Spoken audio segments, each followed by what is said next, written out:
Changeons de sujet, je disais. Je vais vous exposer une problématique. Marc m'a envoyé me faire cuire un œuf. Bon, j'y vais. 30 secondes après, il m'appelle. Alors, il est cuit l'œuf? Je dis, bah non, il n'est pas cuit. 1 minute après, il m'appelle. Alors, il est cuit l'œuf? Je dis, bah non, il n'est pas cuit. 10 minutes après, il me rappelle. Alors, il est cuit l'œuf? Je dis, bah oui, il est cuit. Puis il est froid maintenant en plus. Est-ce que vous ne trouvez pas que ça aurait été plus efficace si c'est moi qui l'avais appelé une fois que l'œuf était cuit? Et oui. Et bien pour vos sites web, c'est exactement la même chose. Quoi? Ouais. Souvent, dans un site web, vous avez des tableaux de bord ou des pages où il y a un compteur. Par exemple, un chiffre d'affaires qui doit être mis à jour de temps en temps, un nombre d'appels, un nombre d'emails en attente. Et ben, c'est quand même plus efficace si c'est le serveur qui rappelle le site quand la donnée a changé, plutôt que de passer votre temps à faire des appels Ajax et à charger le serveur pour rien. Et bien ça, c'est exactement le principe des WebSockets. Les WebSockets, c'est une nouveauté majeure de WebDev 22. Donc, si j'ai bien compris, les WebSockets, c'est pour savoir si les œufs sont cuits. Voilà. Merci Marc. Plus sérieusement, les WebSockets, ça vous permet d'ouvrir un canal de communication direct entre le serveur et le navigateur.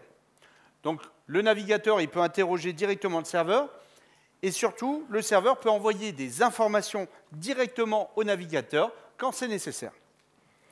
Et comme Manu l'a expliqué avec son histoire d'œuf, en fait, c'est super pour faire des notifications. Plus besoin d'avoir un timer qui va checker régulièrement si une donnée a changé.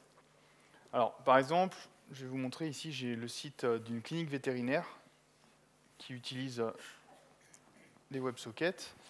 Hop, j'ouvre le projet. On fait go. Voilà.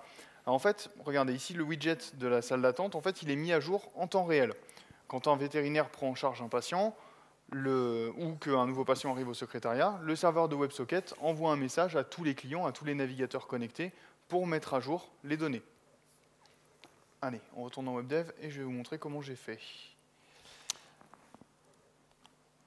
Alors, ici, le navigateur se connecte à un serveur de WebSocket avec la fonction wlangage Socket Connect. Le serveur, eh ben, c'est un serveur de socket classique. Il peut être écrit en WinDev, comme dans notre exemple, ou alors ça peut être un serveur de socket tiers. WebDev est compatible avec tous les serveurs de WebSocket. Et une fois connecté, eh bien, le navigateur écoute sur la socket automatiquement, et puis il appelle la callback dès que le serveur envoie une information. Et c'est tout. Avec les WebSockets, vous envoyez facilement des notifications dans vos sites WebDev 22. Vos sites sont plus réactifs, plus dynamiques, et pour vous, c'est facile.